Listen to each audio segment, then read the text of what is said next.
कल का जो दर्दनाक वाक़या हुआ है, जो आतंकवादी हमला जम्मू में हुआ है, जिसमें एक कीमती जान भी गई है।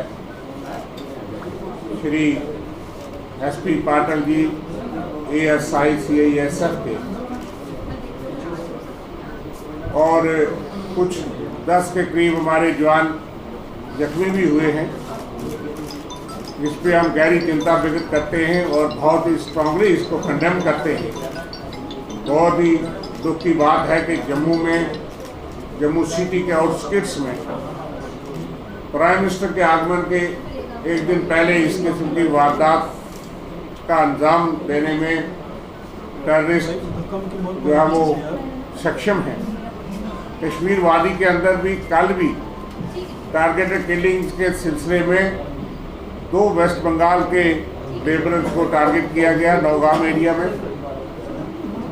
इस पे हमने पहले भी चिंता व्यक्त की जब पहली हमारी मीटिंग 16 तारीख को इसी माह में हुई थी और हमने टारगेटेड किलिंग्स और आतंकवादी जो घटनाएं हैं कश्मीर वादी में, उसमें वहाँ के इनोसेंट कश्मीर के रहने वाले लोग भी हैं, हिंदू मुस्लिम सिख ईसाई सारे, खास करके माइनॉरिटीज और आउटसाइड जम्मू कश्मीर के लोग जो काम करने के लिए 30-35 साल से यहाँ टारगेट नहीं हुए थे, वो टारगेट हो रहे हैं।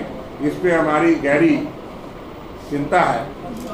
और कल का जो वारदात हुई है, मैं चाहूँगा कि पहले मैं हमारे सारे साथी खड़े होकर के हम 2 मिनट के लिए वो जो शहीद हुए और वो तमाम लोग जो मिलिटेंटों के हाथों शहीद हो रहे हैं, मारे जा रहे हैं, बेगुनाह बेकसूर लोग जम्मू कश्मीर के किसी भी कोने में, उनके लिए हम प्रार्थना करेंगे। और वो लोग जो सिक्योरिटी फोर्सेस के जवान अपनी जानें दे रहे हैं, उनके लिए हम खड़े होकर के 2 मिनट के लिए मौन रखेंगे।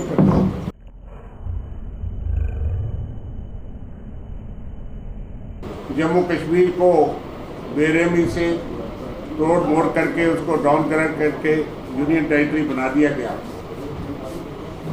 जून में 4 साल हो जाएंगे कि हम जमहूरियत से चुनी हुई सरकार से वंचित हैं।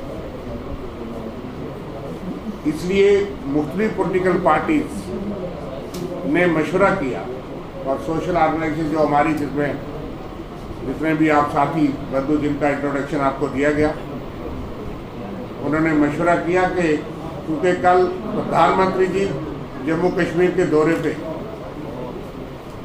और एक रैली को संबोधित कर रहे हैं, फ्लोर ऑफ द हाउस पे उस वक्त ये कहा गया और वादा किया गया जम्मू कश्मीर के अवाम के साथ कि जल्द ही जम्मू कश्मीर को रियासत का दर्जा वापस दिया जाएगा। हालांकि ये किसी को समझ नहीं आया कि रियासत का दर्जा हमसे छीना क्यों गया। इतिहास में, आज़ाद भारत के इतिहास में यूनियन टेरिटरी जो हैं उनको स्टेट का दर्जा हासिल होते तो देखा था। शेख साहब तो बहुत वेटरन है, पार्लियामेंट में भी रहे, मुख्तलिफ पब्लिक लाइफ में हैं। वेद महाजन जी बहुत वरिष्ठ नेता है, हमारे साथ का विधान परिषद सदस्य हैं। बाकी सारे साथी अपने अपने फील्ड में वेटरन हैं। लेकिन किसी बनी बनाई इतनी बड़ी रियासत, उसको टूटते हुए, उसको डाउनग्रेड होते हुए इतिहास में पहली बार देखा जिस तरह से उसको डाउनग्रेड किया गया। लोगों को किस बात की सजा दी गई ये समझ नहीं आई, जिन्होंने चुन करके भी भारतीय जनता पार्टी को भेजा, बहुत बड़ा मैंडेट दिया। खैर उसके बाद आज तीसरा साल है और हर बार ये जवाब मिलता है कि अप्रोप्रिएट समय में स्टेट को बहाल किया जाए। वो अप्रोप्रिएट समय की भाषा समझ नहीं आती। एक तरफ से सरकार जो कहती है कि हालात बिल्कुल सामान्य हैं, जम्मू कश्मीर बदल गया है, जम्मू कश्मीर में आतंकवाद पे काबू पा लिया गया है, खात्मा कर दिया गया है। दूसरी तरफ से इस तरह की वारदातें भी जम्मू शहर के आस पड़ोस में हो पाती हैं। बॉर्डर क्रॉस करके वो सुनिया में पहुंच जाते हैं, फॉरेन मिलिटेंट्स आते हैं।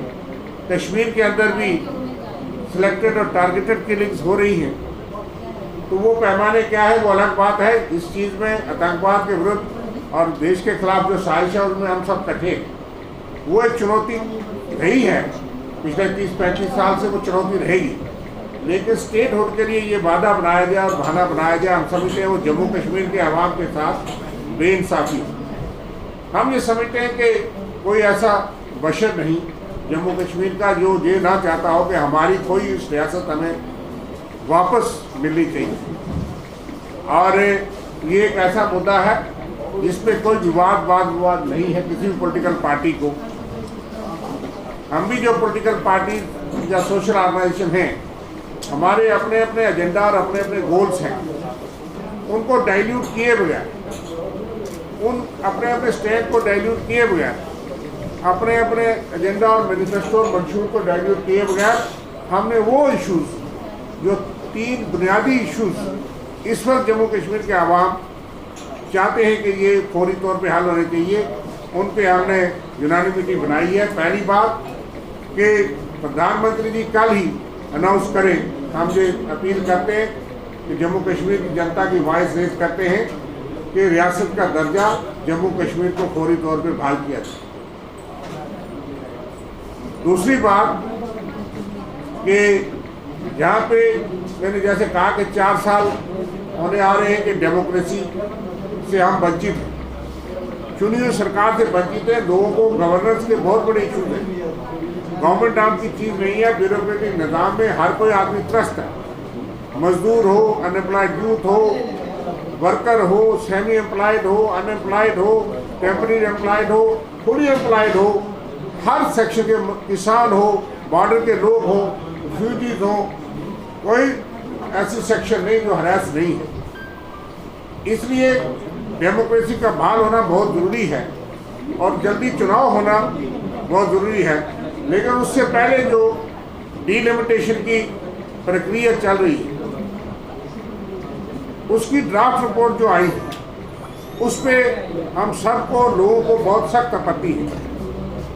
ड्राफ्ट रिपोर्ट बहुत बड़ा उसमें फ्लॉड है और उसमें बहुत खामियां हैं। वो जो नॉर्म्स डिलिमिटेशन के कानून के तहत बनाए गए हैं, प्रोसीजर है, उसको फॉलो किए बगैर किए गए, ग्राउंड रियलिटीज के विरुद्ध है। कई इलाके ऐसे हैं जिनको ऐसी जगह जोड़ दिया गया कि लोगों के लिए वो बहुत बड़ी इनकन्वीनियंस हो। कई इलाके जो पिछले 24 साल से रिजर्व थे, वो ऐसे फिर कॉन्स्टिट्यूंसी के साथ जोड़े गए कि दोबारा अगले 10 साल, 15 साल, 20 साल वो रिजर्व रहेंगे। हम ये मानते हैं कि जो present form of delimitation report है, ड्राफ्ट रिपोर्ट, वो जनता की सहूलियत, ground situation, norms of delimitation और जन भावना के विरुद्ध है।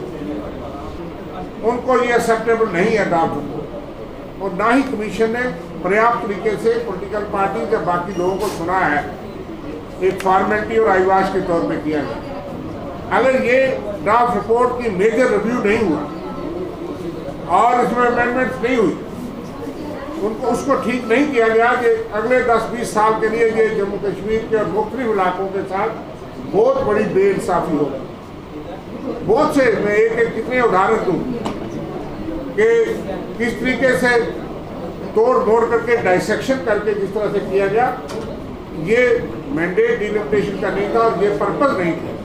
जो मकसद था, जो वादे थे, जो दावे थे, खासकर रूलिंग पार्टी के, उसके भी विरुद्ध ये रिपोर्ट है और लोगों की, जनता के सहूलियत, उनके राइट्स, अधिकारों के विरुद्ध ये रिपोर्ट। इसलिए दूसरी हमारी डिमांड है कि इस प्रेजेंट फॉर्म में डिलिमिटेशन की रिपोर्ट एक्सेप्टेबल नहीं है। हम उसको रिजेक्ट करते हैं और मांग करते हैं कि प्रधानमंत्री जी भी ये कहें कि जैसे उन्होंने ऑल पार्टी मीटिंग में इंश्योरेंस दिया था कि ये ड्राफ्ट रिपोर्ट को अलसरे 9 जो है रिव्यू करके, लोगों को सुन करके उसमें खामियां दूर कर किए जाएँ, ताकि वो लोगों के और डिलिमिटेशन के कानून के मुताबिक हो और फेयर एंड जस्ट रिपोर्ट हो।